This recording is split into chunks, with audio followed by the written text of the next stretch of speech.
the mat. Center on the mat, even a little bit further. There you go. Nice. Okay.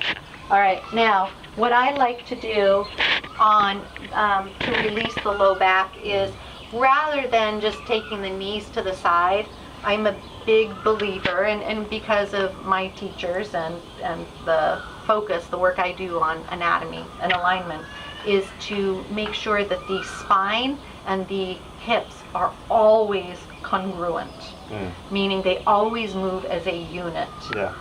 Hips and spine don't move in separate directions. We want them to move together. So even in something as simple as taking the knees over to the side, what I want you to do here is bring your arms down by your sides. So both arms down by your sides.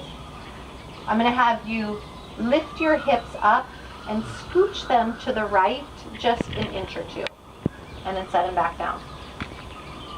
So lift your hips up, slide them to the right an inch or two, and then set them back down.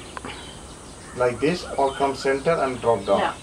Lift them, slide them to the right an inch or two, and then set them back down in their new spot. Yeah. Yes. Bring it back to starting position. Now I'm going to have you do it this time where it's not with a thud or a drop, but just a gentle. So lift up slightly, over to the side an inch or two, and then lower down. That's your new starting position. Now bring your knees up to your chest. Both knees up to your chest.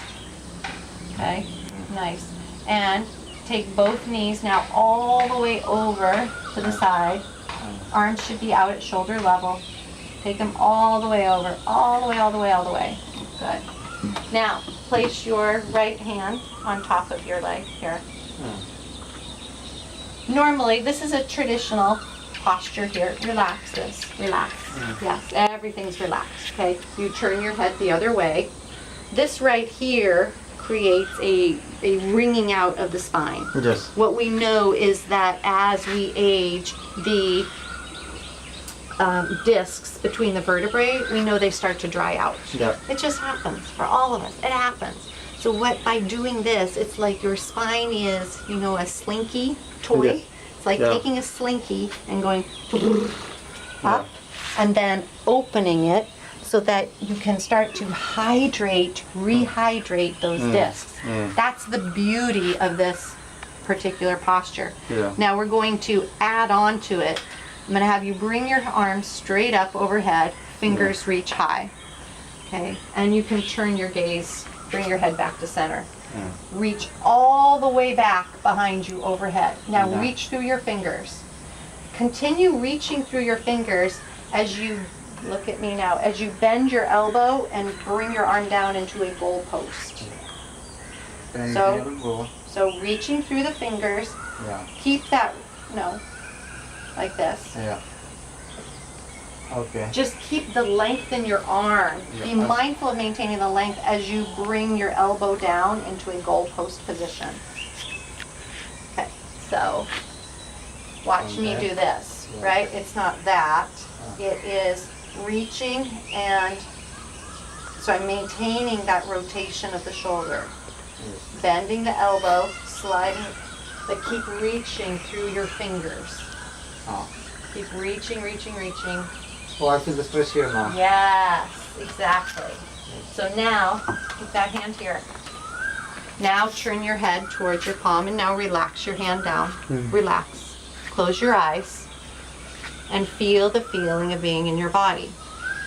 So what we've done now is he's now getting a nice big stretch across the front of the chest wall and the front side of the deltoid.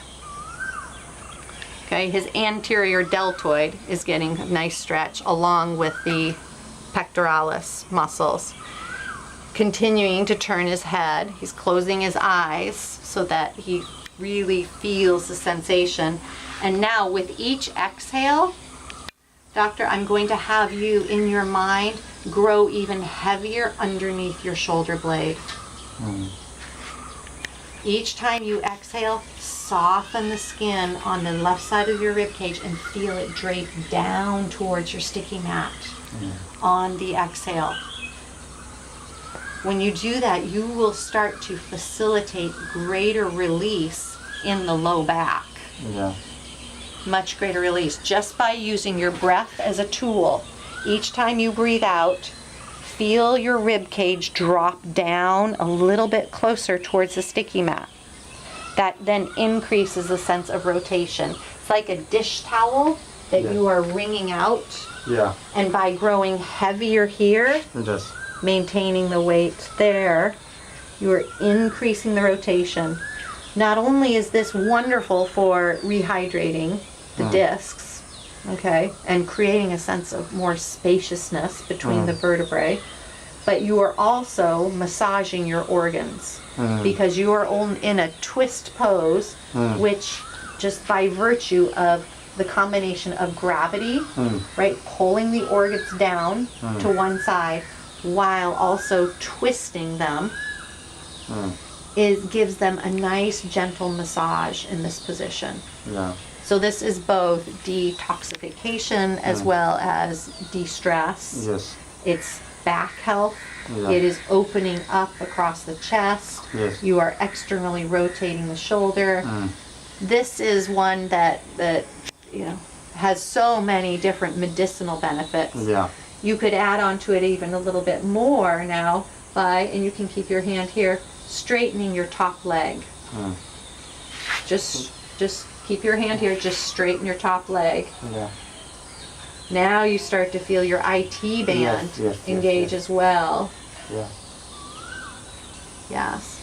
Keep your head turned the other way to increase that rotation. So I feel the stretch here.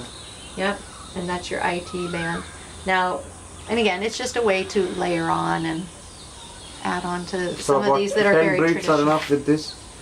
Yeah, nice 10 rounds of breath. You could stay in this for as long as you want. When I have an achy back, I may stay and rebend this knee. Rebend. I may stay just like this for 2 or 3 minutes per side. Yeah. It depends on Intensity. yes, and you'll feel it release. The experience will change. The longer you stay in it, the more you will start to tease out the subtleties Yes. in the connective tissues. Yeah. Yeah. All right.